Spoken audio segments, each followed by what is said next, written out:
Nomination papers were received till the last date for submission of nomination papers.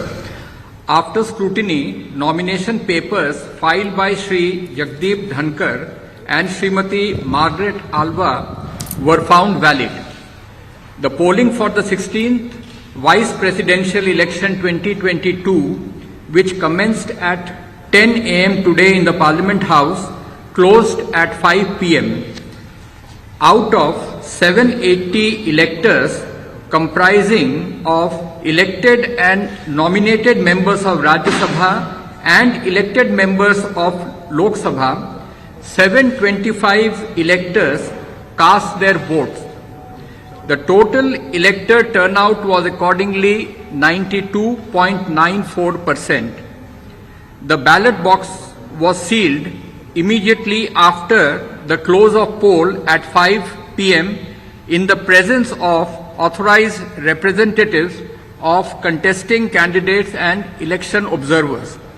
The counting of votes commenced at 6 p.m. after the ballot box was opened in the presence of authorized representatives of the contesting candidates, election observers and counting officers. 725 votes were polled, which was 92.94% of the total electorate. 710 votes were found valid and 15 votes were found to be invalid. Thus, the percentage of valid votes is 97.93%.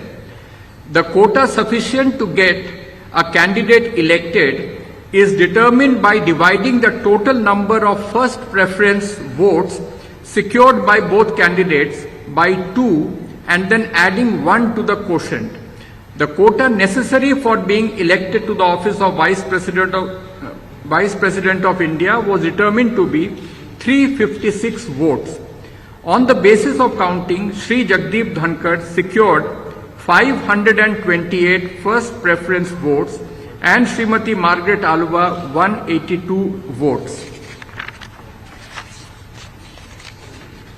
Therefore, in pursuance of the provisions contained in Section 11 of the Presidential and Vice Presidential Elections Act 31 of 1952, read with Rule 35 of the Presidential and Vice Presidential Election Rules 1974, I, Utpal Kumar Singh, the Returning Officer for the Vice Presidential Election 2022, hereby declare that Shri Jagdeep Dhankar, Raj Bhavan, Ward 45, Hare Street, Kolkata 700001, has been duly elected to the office of Vice President of India.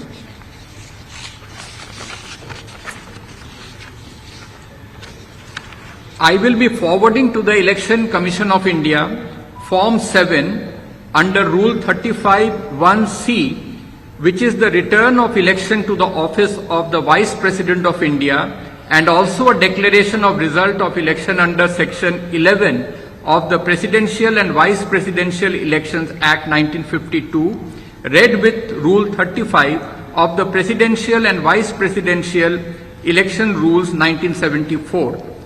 Election Commission of India would then prepare the certification of the election of Shri Jagdeep Dhankar as the Vice President of India, jointly signed by the Chief Election Commissioner of India, Shri Rajiv Kumar, and Election Commissioner, Shri Anup Chandra Pandey. Thank you. So you will go to Election Commission today? We will send all the necessary papers to the Election Commission immediately after. Thank you.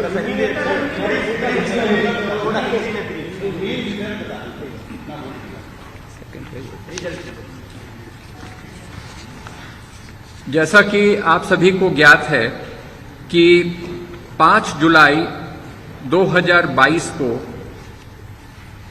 उपराष्ट्रपति के चुनाव के संबंध में notice जारी किया गया था और तत्पश्चात 50 नामांकन पत्र हमें लास्ट डेट ऑफ सबमिशन तक प्राप्त हुए थे। इन नामांकन पत्रों की स्क्रूटिनी के पश्चात श्री जगदीप धनकर एवं श्रीमती मार्गरेट आल्वा के नामांकन वैलिड पाए गए। आज प्रातः 10 बजे से पोलिंग प्रारंभ हुआ पार्लियामेंट हाउस में, जो सायंकाल के 5 बजे तक वो चला। 780 इलेक्टर्स में से 725 इलेक्टर्स ने अपने मतदान का प्रयोग किया। यह 92.94% है। 5 बजे के पश्चात बैलेट बॉक्स को सभी कंटेस्टिंग कैंडिडेट्स के प्रतिनिधियों तथा इलेक्शन कमीशन के ऑब्जर्वर्स के सामने सील कर दिया गया एवं 6 बजे के बाद इन्हें सभी प्रार्थियों के एजेंट्स, इलेक्शन ऑब्जर्वर्स तथा काउंटिंग ऑफिसर्स के समक्ष इन्हें इस बैलेट बॉक्स को खोला गया। मतगणना में यह पाया गया कि 725 मत डाले गए थे, जो कि टोटल इलेक्टोरेट का 92.94% है। इन 725 मतों की जब गणना की गई तो ये पाया गया कि 710 इनमें से वैध हैं और 15 मत पत्र वो अवैध पाए गए। इस प्रकार से जो वैध मतों का प्रतिशत है वो 97.93% है। ജഗ്ദീപ് ധൻഖർ ഇന്ത്യയുടെ അടുത്ത ഉപരാഷ്ട്രപതിയായി തെരഞ്ഞെടുക്കപ്പെട്ടിരിക്കുന്നു. വോട്ടിംഗ് പ്രക്രിയ പൂർത്തിയായതിനു ശേഷം 528 വോട്ടുകൾ നേടിക്കൊണ്ടാണ് ജഗ്ദീപ് ധൻഖർ ഉപരാഷ്ട്രപതിയാകുന്നത്. എതിരാളിയായിരുന്ന മാർഗ്രറ്റ് ആൽവയ്ക്ക് 182 വോട്ടുകൾ മാത്രമാണ് ലഭിച്ചത്. MG മിഥുൻ ആണ് വാർത്തയുടെ വിശദാംശങ്ങളുമായി ചേരുന്നത്. മിഥുൻ, ഉറപ്പിച്ചിരുന്ന വിജയം അപ്രതീക്ഷിതമായ എന്തെങ്കിലും ഉണ്ടോ? അഭിലാഷ്, 780 എംപിമാരിൽ 725 പേർ ഇന്ന് ഉപരാഷ്ട്രപതി തെരഞ്ഞെടുപ്പിനായി വോട്ട് രേഖപ്പെടുത്തുകയും ചെയ്തിരുന്നു. അതായത് അസുഖബാധിതരായതിനാൽ 2 BJP എംപിമാർ മാത്രമാണ് ഇന്ന് വോട്ട് ചെയ്യാതിരുന്നത് BJP നിരയിൽ നിന്ന്.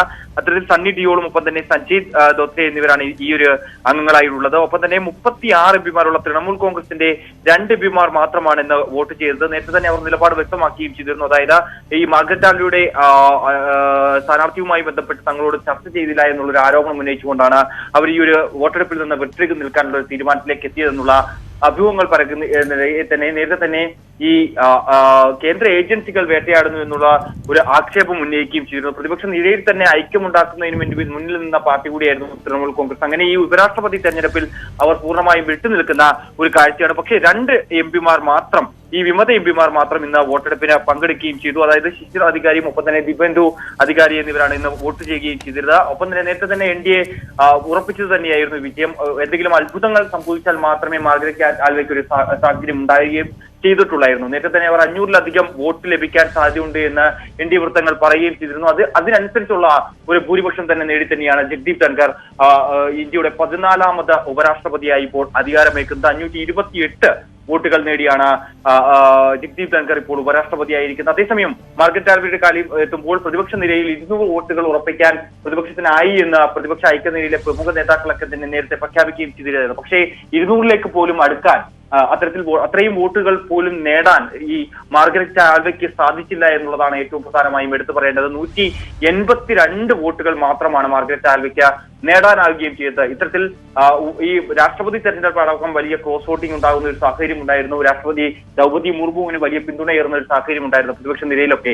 അതേ സമാനമായ സാഹചര്യം ഈ ഉപരാഷ്ട്രപതി തെരഞ്ഞെടുപ്പിൽ ഉണ്ടായോ എന്നുള്ള കാര്യമാണ് നമ്മൾ ഇനി പരിശോധിക്കേണ്ടതായിട്ടുള്ളത്. വരും നിമിഷങ്ങളിലടക്കം തന്നെ ഈ വോട്ട് രേഖപ്പെടുത്തിയ എംപിമാരെ കണക്കുകൾ അടക്കം പുറത്തു വരേണ്ടതായിട്ടുണ്ട്. അതിൽ എന്തെങ്കിലും ക്രോസ് വോട്ടിംഗ് രേഖപ്പെടുത്തിയിട്ടുണ്ടോ, ഏതെങ്കിലും എംപിമാരുടെ പേരെടുത്ത് നമുക്ക് പറയാൻ പറ്റില്ല എങ്കിൽ പോലും അത്തരത്തിലുള്ള സൂചനകളൊക്കെ തന്നെ ഈ ഒരു ഘട്ടത്തിൽ പുറത്തു വരികയും ചെയ്യുന്നുണ്ട്. എന്തായാലും പാർലമെന്റിലെ 63-ാം നമ്പർ മുറിയിലായിരുന്നു ഇന്ന് പോളിംഗ് ആരംഭിച്ചത്. രാവിലെ 10 മണിക്ക് ആരംഭിച്ച പോളിംഗ് പ്രധാനമന്ത്രി നരേന്ദ്രമോദിയാണ് ആദ്യം വോട്ട് രേഖപ്പെടുത്തിയത്. പിന്നീട് കേന്ദ്രമന്ത്രിമാർ അടക്കം വോട്ട് രേഖപ്പെടുന്നു. പ്രതിപക്ഷ നിരയിലെ പ്രമുഖ നേതാക്കളൊക്കെ വോട്ട് രേഖപ്പെടുത്താൻ എത്തുകയും ചെയ്തിരുന്നു. അത്തരത്തിൽ വൈകിട്ട് 5 മണി വരെ നീണ്ടുനിന്ന വോട്ടിംഗ് പൂർത്തീകരിച്ചതിന് ശേഷമാണ് ഈ നടപടിക്രമങ്ങൾ, അതായത് വോട്ടെണ്ണൽ നടപടിക്രമങ്ങളിലേക്ക് കടക്കുകയും ചെയ്തത്. നോമിനേറ്റഡ് അംഗങ്ങൾ ഉൾപ്പെടെ ഈ ഒരു ഉപരാഷ്ട്രപതി തെരഞ്ഞെടുപ്പിൽ വോട്ട് ചെയ്യാനുള്ള അവകാശം അവർക്കുണ്ട്. അങ്ങനെ ആകെ 780 വോട്ടുകളിൽ നിന്നാണ് 725ഓളം പേർ മാത്രമാണ് ഇന്ന് ഈ വോട്ടവകാശം വിനിയോഗിക്കുകയും ചെയ്തിട്ടുള്ളത്. ഇതിൽ 528 വോട്ട് നേടിയാണ്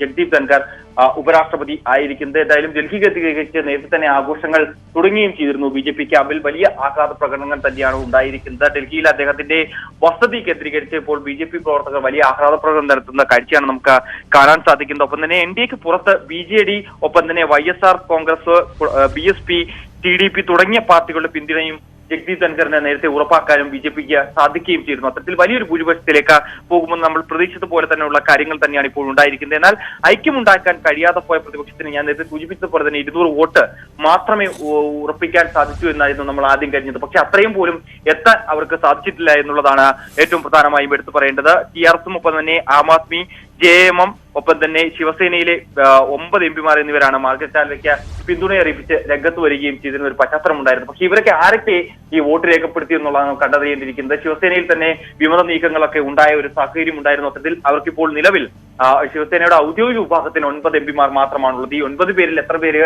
വോട്ട് ചെയ്തിട്ടുണ്ട് അല്ലെങ്കിൽ ക്രോസ് വോട്ട് ചെയ്തിട്ടുണ്ടെന്നുള്ള കാര്യങ്ങൾ നമുക്ക് വരും മണിക്കൂറുകൾ അറിയാൻ സാധിക്കുമെന്നാണ് മനസ്സിലാക്കാൻ സാധിക്കുന്നത്. അത്തരത്തിൽ പ്രതിപക്ഷത്തിന് വലിയ തിരിച്ചടി ഉണ്ടായിക്കൊണ്ടുള്ള ഒരു വിജയം തന്നെയാണ് ജഗ്ദീപ് ധൻഖർ ഇപ്പോൾ നേടിയെടുത്തിരിക്കുന്നത്. അടുത്ത വ്യാഴാഴ്ചയാണ് ഉപരാഷ്ട്രപതിയായി അദ്ദേഹത്തിന്റെ സത്യപ്രതിജ്ഞാ ചടങ്ങുകൾ നടക്കുക. നേരത്തെ അദ്ദേഹത്തിന്റെ ഈ നാൾവഴികൾ നമ്മൾ പരിശോധിക്കേണ്ടതായിട്ടുണ്ട്. അഭിഭാഷകൻ, ഒപ്പം തന്നെ ജനപ്രതിനിധി തുടങ്ങിയ നിലയ്ക്കുള്ള പരിചയസമ്പത്തുമായാണ് അദ്ദേഹം ഇപ്പോൾ ഉപരാഷ്ട്രപതി സ്ഥാനത്തേക്ക് എത്തി നിൽക്കുന്നത്. പശ്ചിമ ബംഗാളിൽ മമതാ ബാനർജിയുമായും എപ്പോഴും ഇടഞ്ഞു നിന്നിരുന്ന ജഗ്ദീപ് ധൻഖർക്ക് രാജ്യസഭയിൽ പരസ്പരം പോരടിക്കുന്ന കക്ഷികൾക്കിടയിൽ സമവായം ഉറപ്പാക്കുക എന്ന ഒരു വെല്ലുവിളിയാണ് ഇനി അദ്ദേഹത്തിന് മുന്നിലുള്ളത്. പാർലമെന്റിന്റെ ഇരുസഭകളിലും BJPക്കും NDAക്കും വ്യക്തമായ ഭൂരിപക്ഷം നേരത്തെ ഉണ്ടായത് കൊണ്ട് തന്നെ അദ്ദേഹത്തിന് വിജയം ഉറപ്പിച്ചിരുന്നുവെങ്കിൽ തന്നെ ഈ തരത്തിലുള്ള വെല്ലുവിളികളിലേക്കായിരിക്കും അദ്ദേഹത്തിന് ഇനി പോകേണ്ടത്. രാജസ്ഥാനിലെ കിത്താന സ്വദേശിയാണ് ജഗ്ദീപ് ധൻഖർ. ഫിസിക്സിൽ ബിരുദം നേടിയ ശേഷം ധൻഖർ രാജസ്ഥാൻ സർവകലാശാലയിൽ നിന്ന് LLB പൂർത്തിയാക്കുകയും ഒപ്പം തന്നെ രാജസ്ഥാൻ ഹൈക്കോടതിയിലും സുപ്രീം കോടതിയിലും അഭിഭാഷകനായി പ്രവർത്തിക്കുകയും ചെയ്തിട്ടുണ്ടായിരുന്നു. 1987 അദ്ദേഹം രാജസ്ഥാൻ ഹൈക്കോടതി ബാർ അസോസിയേഷന്റെ പ്രസിഡന്റായി തെരഞ്ഞെടുക്കപ്പെടുന്നു. പിന്നീട് ഇതിലെ മറ്റൊരു വലിയ പ്രത്യേകത നമുക്കറിയാം, രാഷ്ട്രപതി തെരഞ്ഞെടുപ്പിലും ഉപരാഷ്ട്രപതി തെരഞ്ഞെടുപ്പിലും NDA പ്രത്യേകമായിട്ട് ചെയ്ത ഇപ്പം ഉപരാഷ്ട്രപതിയെ സംബന്ധിച്ച് ജാട്ട് കർഷക കുടുംബത്തിൽ ജനിച്ച ഒരാൾ ഉപരാഷ്ട്രപതിയാകുന്നു എന്നൊരു കാര്യം കൂടിയുണ്ട്. NDAയെ സംബന്ധിച്ച് അത്തരത്തിൽ ജാതി ഇല്ലെങ്കിൽ മതം എന്നിവയൊക്കെ അടിസ്ഥാനമാക്കിയിട്ട് ഇങ്ങനെ സ്ഥാനാർത്ഥികളെ പ്രഖ്യാപിക്കുന്നു. അതിനുശേഷം ഉപരാഷ്ട്രപതിയും രാഷ്ട്രപതിയുമായി അവർ രണ്ടുപേരും തെരഞ്ഞെടുക്കപ്പെടുന്നു എന്നതൊക്കെ NDAയെ സംബന്ധിച്ച് എത്രത്തോളം ഗുണകരമാകുന്ന ഘടകമാണ്? ധന്യ, തീർച്ചയായും. അതായത് നമ്മൾ നേരത്തെ സൂചിപ്പിച്ചതുപോലെ തന്നെ രാഷ്ട്രപതി ദ്രൗപദി മുർമുവിന്റെ സ്ഥാനാർത്ഥി പ്രഖ്യാപനമടക്കം നമ്മൾ കണ്ടതായിരുന്നു. അതിനുശേഷം ജഗ്ദീപ് ധൻഖറിന്റെ ഈ ഒരു സ്ഥാനാർത്ഥി പ്രഖ്യാപനമടക്കം അത്തരത്തിൽ സൂക്ഷ്മമായി എല്ലാ മേഖലയിൽ നിന്നും പിന്തുണ ലഭിക്കുക എന്നുള്ള ഒരു ആശയത്തിന്റെ അടിസ്ഥാനത്തിൽ അത്തരത്തിലൊരു വിലയിരുത്തിന്റെ അടിസ്ഥാനത്തിൽ തന്നെയാണ് സ്ഥാനാർത്ഥി നിർണയം NDA ക്യാമ്പ് നടത്തുകയും ചെയ്തിട്ടുള്ളത്. അതായത് ഈ പ്രഖ്യാപനത്തിലടക്കം JP നഡ്ഡ ഇതുമായി ബന്ധപ്പെട്ടുള്ള പരാമർശം നടത്തുകയും ചെയ്യുന്നു. പ്രതിപക്ഷത്തിന്റെ പൂർണ്ണ പിന്തുണ വേണമെന്നുള്ള ആവശ്യം ദ്രൗപദി മുർമുവിന്റെ അതായത് രാഷ്ട്രപതി തെരഞ്ഞെടുപ്പിലടക്കം BJP നേതൃത്വം മുന്നോട്ട് വെച്ചിരുന്നു. പ്രധാനമന്ത്രിയും ഇതേ ആവശ്യം, സമാന ആവശ്യം പ്രതിപക്ഷത്തോട് ആവശ്യപ്പെടുകയും ചെയ്തിരുന്നു. പക്ഷേ പ്രതിപക്ഷ നിരയിൽ അന്ന് ചിലർക്കെങ്കിൽ പോലും ഇത്തരത്തിൽ ദ്രൗപദി മുർമുവിന് പിന്തുണ അർപ്പിക്കാനുള്ള ഒരു സാഹചര്യം ഉണ്ടായിരുന്നു. പക്ഷേ പ്രതിപക്ഷ ഐക്യം എന്നുള്ള ഒരു രൂപീകരണം ഉണ്ടായതിനു ശേഷം അങ്ങനെ വോട്ട് മാറിക്കുത്താൻ സാധിക്കില്ല എന്നൊരു നിലപാടിലേക്ക് കോൺഗ്രസ് നേതാക്കൾ അടക്കം എത്തുന്ന ഒരു സാഹചര്യം ഉണ്ടായിരുന്നു. അതായത് നമ്മോട് തന്നെ പല നേതാക്കളും, കേരളത്തിൽ നിന്നുള്ള പല MPമാരും നമ്മോട് തന്നെ ഈ കാര്യം വ്യക്തമാക്കിയാണ്. കുടിക്കുന്നിൽ സുരേഷ് അടക്കമുള്ള നേതാക്കൾ അന്ന് വ്യക്തമാക്കിയ ഒരു കാര്യം ഉണ്ടായിരുന്നു. തനിക്ക് വ്യക്തിപരമായി ദ്രൗപദി മുർമുവിന് വോട്ട് രേഖപ്പെടുത്താനാണ് ആഗ്രഹം, പക്ഷേ പാർട്ടി പറയുന്നതനുസരിച്ചാണ് താൻ മുന്നോട്ട് പോകുന്നത് എന്നുള്ള ഒരു നിലപാടിലേക്ക്, അങ്ങനെ ആ ഒരു തരത്തിലേക്ക് എത്തിക്കാൻ BJP നേതൃത്വത്തിന് സാധിച്ചു എന്നുള്ളതാണ് ഏറ്റവും ശ്രദ്ധേയമായ കാര്യം. കൂടാതെ തന്നെ ഈ NDA സഖ്യത്തിന് പുറത്തു നിന്നുള്ള ഒരു പിന്തുണ NDAക്ക് ഉറപ്പാക്കാൻ അല്ലെങ്കിൽ ഉപരാഷ്ട്രപതി തെരഞ്ഞെടുപ്പിനും ഉറപ്പാക്കാൻ അവർക്ക് സാധിച്ചു എന്നുള്ളതാണ് ഏറ്റവും പ്രധാനമായും എടുത്തു പറയേണ്ടത്. അതിൽ NDAക്ക് പുറത്തു നിന്നുള്ള BJD, ഒപ്പം തന്നെ YSRS കോൺഗ്രസ്, കൂടാതെ BSP, TDP തുടങ്ങിയ പാർട്ടികളുടെ പിന്തുണ ജഗ്ദീപ് ധൻഖർ നേരത്തെ തന്നെ ഉറപ്പാക്കുകയും ചെയ്തിരുന്നു. അത്തരത്തിലുള്ള ഒരു കാര്യങ്ങൾ ക്രമീകരിച്ച് നടത്താൻ BJP ക്യാമ്പിന് സാധിച്ചു എന്നുള്ളതാണ് ഈ ഒരു ഘട്ടത്തിൽ എടുത്തു പറയേണ്ടതായിട്ടുള്ളത്. അതേസമയം പ്രതിപക്ഷ നിരയിൽ 200 വോട്ട് പോലും രേഖപ്പെടുത്താൻ അല്ലെങ്കിൽ അവർക്ക് നേടിയെടുക്കാൻ സാധിച്ചില്ല. അവർ പ്രതീക്ഷിച്ചിരുന്ന വോട്ടാണ് 200 വോട്ടുകൾ. പക്ഷേ അതുപോലും മറികടക്കാൻ അവർക്ക് സാധിക്കാൻ പറ്റാത്ത പശ്ചാത്തലത്തിലേക്ക് കാര്യങ്ങൾ എത്തി നിൽക്കുന്നു. 182 വോട്ടുകൾ മാത്രമാണ് മാർഗരറ്റ് ആൽവയ്ക്ക് സ്വന്തമാക്കാൻ സാധിച്ചത്. അത്തരത്തിൽ അവർ ഉറപ്പാക്കിയ വോട്ട് പോലും ക്രോസ് വോട്ടിലേക്ക് പോകുന്നു, അല്ലെങ്കിൽ എതിർ സ്ഥാനാർത്ഥിക്ക് പോയോ എന്നുള്ളൊരു ആശങ്ക ഈ ഒരു ഘട്ടത്തിലുണ്ട്. വരും നിമിഷങ്ങളിൽ നമുക്ക് ഇത് സംബന്ധിച്ചുള്ള കണക്കുകളും അതിന്റെ വിശദീകരണങ്ങളും ലഭ്യമാകുമെന്നാണ് പ്രതീക്ഷിക്കുന്നത്. എന്തായാലും നിലവിലെ സാഹചര്യത്തിൽ ഈ UPA സഖ്യ കക്ഷികൾ അല്ലെങ്കിൽ പ്രതിപക്ഷ ഐക്യ നിരയിലില്ലാത്ത പാർട്ടികളടക്കം ഇത്തരത്തിൽ മാർഗരറ്റ് ആൽവയ്ക്ക് പിന്തുണയുമായി രംഗത്ത് വരികയും ചെയ്യുന്നു. ആം ആദ്മിയും ഒപ്പം തന്നെ ശിവസേനയുടെ ഔദ്യോഗിക വിഭാഗം അടക്കം രംഗത്ത് വരുന്ന ഒരു സാഹചര്യം ഉണ്ടായിരുന്നു. പക്ഷേ ഇവർക്കൊന്നും തന്നെ JMM അടക്കമുള്ള പാർട്ടികൾ, TRS അടക്കമുള്ള പാർട്ടികൾ പിന്തുണയുമായി വന്നു. പക്ഷെ ഇവർക്ക് രാജ്യസഭയിലോ അല്ലെങ്കിൽ ലോക്സഭയിലോ കരുത്ത് തെളിയിക്കാൻ അത്രയുള്ള ഭൂരിപക്ഷവും ഇല്ല എന്നുള്ളതാണ്. ഇവരുടെ വോട്ടുകൾ മുഴുവൻ ഇവർക്ക് ലഭിച്ചിട്ടുണ്ടോ എന്നുള്ള കാര്യമാണ് നമുക്ക് അറിയേണ്ടതായിട്ടുള്ളത്. എന്തായാലും ക്രോസ് വോട്ടിംഗ് നടന്നുള്ള കാര്യത്തിൽ പ്രധാനമായിട്ട് എന്തൊക്കെ കാര്യങ്ങളിലായിരിക്കും ഇദ്ദേഹത്തെ സംബന്ധിച്ച്? ഇദ്ദേഹത്തിന്റെ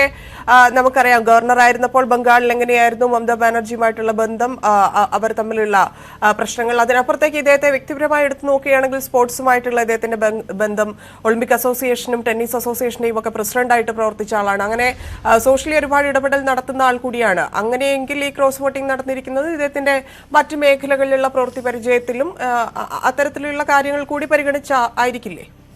തീർച്ചയായും അങ്ങനെ തന്നെയാണ്. അതായത് അഭിഭാഷകനായി തന്നെയാണ് അദ്ദേഹത്തിന്റെ ജീവിതം ആരംഭിക്കുന്നത്. അഭിഭാഷകൻ, ഒപ്പം തന്നെ ജനപ്രതിനിധി തുടങ്ങിയ നിലയ്ക്കുള്ള പരിചയസമ്പത്തുമായാണ് ഇപ്പോൾ ഉപരാഷ്ട്രപതി പദത്തിലേക്ക് ജഗ്ദീപ് ധൻഖർ എത്തി നിൽക്കുന്നത്. അദ്ദേഹത്തിന്റെ സത്യപ്രതിജ്ഞ ചടങ്ങുകൾ വ്യാഴാഴ്ച നടക്കും.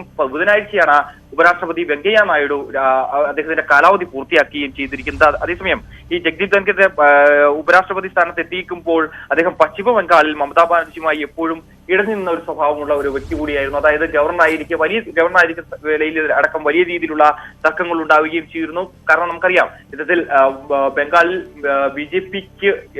ബിജെപിയും ഒപ്പം തന്നെ തൃണമൂൽ കോൺഗ്രസും പരസ്പരം ഏറ്റുമുട്ടുന്ന ഒരു സാഹചര്യം ഉണ്ടായിരുന്നു. കഴിഞ്ഞ തെരഞ്ഞെടുപ്പുകളിലൊക്കെ അത്തരത്തിലുള്ള ഒരു വാഗ്വാദ പോരാട്ടങ്ങളിലേക്ക് അടക്കം പോവുകയും ചെയ്തിരുന്നു. പരസ്യ പോരാട്ടങ്ങളിലേക്ക് അടക്കം വലിയ വെല്ലുവിളികളിലേക്ക് അടക്കം പോയിരുന്ന ഒരു തെരഞ്ഞെടുപ്പ് കൂടിയായിരുന്നു കഴിഞ്ഞ ബംഗാളിലെ തെരഞ്ഞെടുപ്പുമായി ബന്ധപ്പെട്ട് നമുക്ക് നോക്കിക്കാണേണ്ടത്. അന്ന് അടക്കം വലിയ വിമർശനങ്ങൾ ഈ മമതാ ബാനർജിക്കെതിരെ ഉന്നയിച്ച ഒരു വ്യക്തി കൂടിയായിരുന്നു ജഗ്ദീപ് ധൻഖർ. കൂടാതെ തന്നെ അദ്ദേഹത്തിന്റെ രാഷ്ട്രീയ പശ്ചാത്തലം അടക്കം അദ്ദേഹം സംസ്ഥാനത്തെ